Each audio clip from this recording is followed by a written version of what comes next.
दोस्तों, आज अखिलेश यादव जो हैं, उन्होंने एसआईआर पे एक नया गणित दिया कि उत्तर प्रदेश में जो एसआईआर हो रहा है, तो उससे बीजेपी कैसे हार सकती है, ये गणित उन्होंने दिया।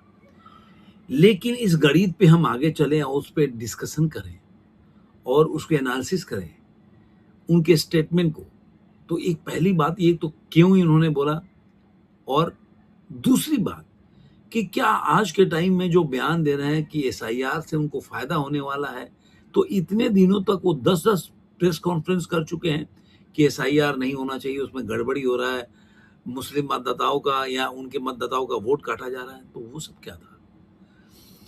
और दूसरा कि आने वाले दिनों में क्या जो राहुल गांधी की जो ये एसआईआर के खिलाफ, राहुल गांधी का एक तो बोलते हैं कि वोट चोरी हो रहा है, दूसरा एसआईआर के खिलाफ भी है। तो राहुल गांधी का जो वोट चोरी का मुद्दा तो फुस हो गया। तो क्या ये एसआईआर के खिलाफ जो राहुल गांधी बार-बार स्टेटमेंट दे रहे हैं, बार-बार चुनाव आयोग पे आपत्ति दर्ज कर रहे हैं या उनके ऊपर उंगली उठा रहे हैं, तो क्या अब अखिलेश यादव इस पे कुछ बोल पाएंगे? अब सवाल ये उठता है कि राहुल गांधी का पूरा मुद्दा जो एसआईआर पे ही टिका कि एसआईआर गलत है, एसआईआर के खिलाफ में है, चुनाव आयोग भेदभाव कर रहा है।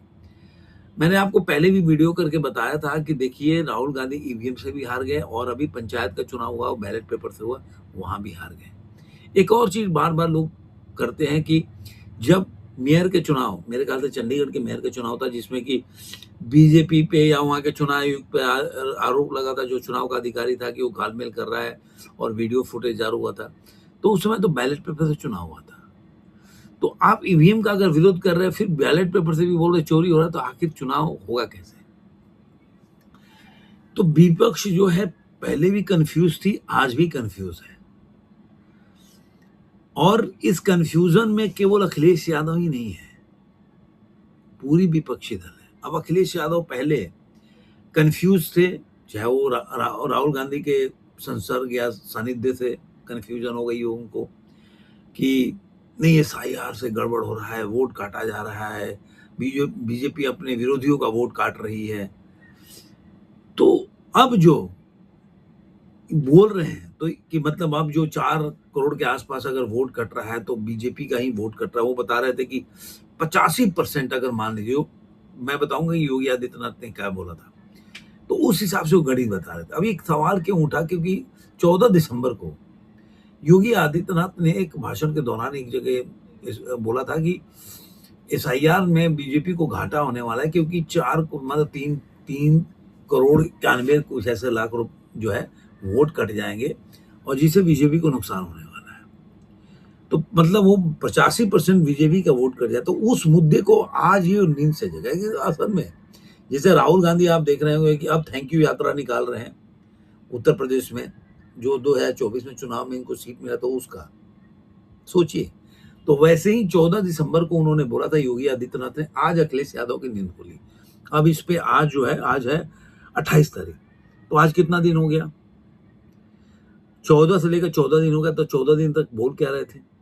या तो प्रॉम्प्ट होना चाहिए, तभी के तभी बोलना चाहिए। तो या तो तुमको पता नहीं है, या तुमको राहुल गांधी की तरह कोई ज्ञान दे रहा है और तुम जगह से बोल रहे हो, मुद्दे उठा रहे हो।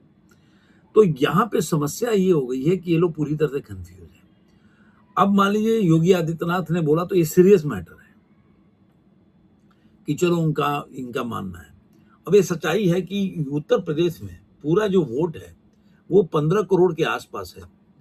आपको बताता हूं कि उत्तर प्रदेश में जो पूरा वोट है एसआईआर के तहत देखा जाए तो 15 करोड़ 44 लाख जो है वोट है, और इसमें से 2 करोड़ 89 लाख वोट के नाम कट सकते हैं, कट जाएंगे। तो अब इसको अगर 403 विधानसभा सीट है, अगर उसको डिवाइड किया जाए तो हर विधानसभा से करीब 71 हजार वोट कट जाएंगे। 71,000। अब मान लें आप डिवाइड करके देख लीजिएगा, तो अगर इसने कट जाएंगे तो कितना असर पड़ेगा? 71 हजार वोट कितना बड़ा अमाउंट है। पूरा का पूरा चुनाव के मतलब चुनाव जो है ना वो एकदम उलट जाएगा। अब किसके लिए उल्टेगा वो तो आने वाले दिनों में पता चलेगा, कि इससे किसको फायदा होगा नुकसान होगा तो चुनाव में पता चलेगा, लेकिन ये जरूर है कि अगर इतना वोट कट जाएगा तो ये मान के चलिए कि बहुत बड़ा उलटफेर हो जाएगा। अब आते हैं कि जो पहले ये बोल रहे थे अखिलेश यादव, चलो योगी आदित्यनाथ ने जो बोला वो तो इसका मतलब ये हो गया। अब बीजेपी का मानिए उनके हिसाब से अब इसी पे अखिलेश यादव बोल रहे थे कि 85% वोट जो बीजेपी का कटेगा, तो 85% के अगर मान के लिए और इतने मतदाता है तो करीब करीब 60,000 करीब हर क्षेत्र से बीजेपी का वोट कट जाएगा। तो बीजेपी पहले ही चुनाव हार चुकी है, ऐसा उन्होंने बोला। मैं चलिए अब अखिलेश यादव की बात को मान के हम चलते हैं कि चुनाव बीजेपी हार गई है। सपोज करो अगर चुनाव बीजेपी जीत गई, जैसा कि बिहार में हुआ, क्लीन स्वीप कर गई, फिर आप क्या बोलोगे? सवाल ये उठता है कि आदमी को मैं हमेशा बोलता हूं कि आप अगर बड़े नेता हो तो आप सोच समझ के बोलो। आप बोलते समय ये जरूर ध्यान रखो कि मेरा ये मानना नहीं है, ये योगी आदित्यनाथ ने बोला है, उसके हिसाब से मैं बोल रहा हूं।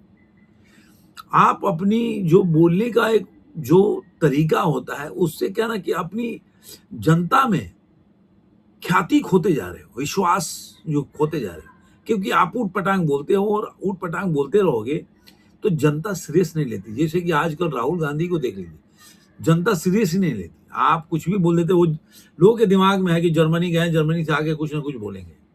तो इस बार तो उतना हो हंगामा नहीं होगा, मुझे ऐसा लग रहा है कि राहुल गांधी को पता भी होगा। नहीं तो राहुल गांधी जर्मनी गए और जहां फॉरेन से आते हैं, अभी आप देखिए उनका फोटोग्राफ भी छपने लगा। जो जॉर्ज सोरोस के कोई स्कूल की जो है, नाम मैं भूल रहा हूँ, लेडी है, उसके वो उनके कंपनी वहां चलाती है, उसका नाम है। उसके अलावा जो ये भी आने लगा कि आतिर की क्या नाम है उसका, पाकिस्तान का बंदा है जो इनके साथ जम्मू कश्मीर लद्दाख में गया था बाइक राइडिंग में, तो वो बंदा भी जॉर्ज सोरोस का आदमी है। वो लोग उसको लेके क्यों गए थे? तो हमेशा से राहुल गांधी की अब जो विश्वसनीयता है सोशल मीडिया के आने से काफी मतलब एक्सपोज हो गया है और खत्म हो गया है। लोग जानते हैं कि राहुल गांधी बोलेंगे तो देश के खिलाफ ही बोलेंगे। और अब ये अभी देखिए कि दिग्विजय सिंह ने जो बोला कि भाई आरएसएस की या बीजेपी की तरह संगठन होना चाहिए, कि जिसमें आप देखिए कि आडवाणी जी के पैर के नीचे बैठते थे अपना नरेंद्र मोदी, आज देश के मुख्यमंत्री भी हुए, प्रधानमंत्री भी हुए, गुजरात के मुख्यमंत्री हुए। तो वो जब ये बात बोल रहे हैं इसका मतलब आपको, और उसको शशि थरूर ने भी इनडायरेक्टली सपोर्ट किया। कहने का क्या मतलब है कि अब वहां कांग्रेस में उठाफटक हो रही है। और मैंने कल ही बताया था कि प्रियंका का शुरू से, मैं नहीं, ये मेरे वजह से नहीं, मैं मेरे बोलने से गुटबाजी नहीं हो रहा है, ये जग जाहिर है, सब लोग जानते हैं कि प्रियंका गांधी का एक अलग गुट है जो उनको आगे बढ़ाना चाहता है, राहुल गांधी का एक अलग गुट है। भले वो साथ में दिखे अलग बात है, लेकिन गुट तो है। जैसे कि मान लीजिए कि मुलायम सिंह यादव के टाइम में एक गुट था ना भाई, कि राम गोपाल यादव हैं और शिवपाल यादव और मुलायम सिंह एक तरफ थे, और राम गोपाल यादव और अखिलेश यादव एक तरफ थे। माइक छीना कोई ज्यादा दूर की बात तो है नहीं। उसके अलावा तेजस्वी यादव के देख नहीं रहे कि पहले चल रहा था, धीरे धीरे आज के टाइम में कितना बड़ा हो गया, सारे फैमिली बिखर गई। तो ये समय के मांग के हिसाब से सब काम होते हैं। लेकिन मुझे ऐसा लग रहा है कि जो जिस तरह से ये काम कर रहे हैं, या जिस तरह से आप बोल सकते हैं कि मतलब ये विपक्षी दल कंफ्यूज है। अभी आप देखिए कि एसआईआर के मुद्दा पे जो बंगाल में हुआ, वहां भी 58 लाख करीब करीब वोट कटने का है। तो उन्होंने खुद अपने जो नगर परिषद के जो हैं और जिला परिषद के अध्यक्ष हैं या जिला के अध्यक्ष टीएमसी के, उनको उन्होंने बोला कि सबको निकाल के बाहर करूंगी, पैदल करूंगी। ये लोग एसआईआर के तहत मतलब बूथ पे नहीं जा रहे हैं, ये लोग काम नहीं कर रहे हैं। बीएलओ को जाना चाहिए, बीएलओ के साथ। तो कहने का क्या मतलब है कि अखिलेश यादव आज तो बड़ी बड़ी बातें बोल रहे हैं कि इतना वोट है, अगर हार गए तो क्या करेंगे? एक तो नैरेटिव इससे फेल हो गया। अब आगे अगर मान लीजिए एसआईआर का अगर राहुल गांधी भी विरोध करे या कोई भी विरोध करेगा, तो या तो पहले अखिलेश यादव को माफी मांगनी पड़ेगी। अखिलेश यादव को तो आज भी माफी मांगनी पड़ेगी, क्योंकि पहले जो उन्होंने प्रेस कॉन्फ्रेंस करके एसआईआर के विरोध में बोला, वो क्या था? और अगर आज सही हो तो पहले के लिए माफी मांगो, अब पहले सही हो तो आज के लिए माफी मांगो। और अब आगे अगर मान लीजिए इसके बाद अगर आप राहुल गांधी के साथ खड़े होते एसआईआर के विरोध में, अभी मान लीजिए कि पार्लियामेंट में चले जाओगे और वहां पे विरोध करोगे, तो फिर उसका क्या मतलब है? तो पूरा विपक्षी पार्टी कंफ्यूज है। देखिए, मैं नहीं बता पाऊंगा इस वक्त कि आखिर उसको आगे स्थिति उत्तर प्रदेश की क्या है। मैं ये बोल रहा हूं कि अगर 4 करोड़ के आसपास अगर वोट अगर कट गए तो बहुत बड़ा उलटफेर होगा, ये मैं मानने को तैयार हूं। किसके पक्ष में जाएगा ये मैं भी नहीं जानता, लेकिन इतना तो तय हो गया कि भाई एसआईआर सही है, मानते हैं अखिलेश यादव कि एसआईआर जो हो रहा है वो सही हो रहा है। ये पहले अगर उनके अगर बयान कोई माने तो उनके बयान को एसआईआर जो हो रहा है उसके लिए उनको साधुवाद देना चाहिए चुनाव आयोग को। तो पहला चीज ये हो गया, तो अब लोग आगे विरोध नहीं करना चाहिए एसआईआर का।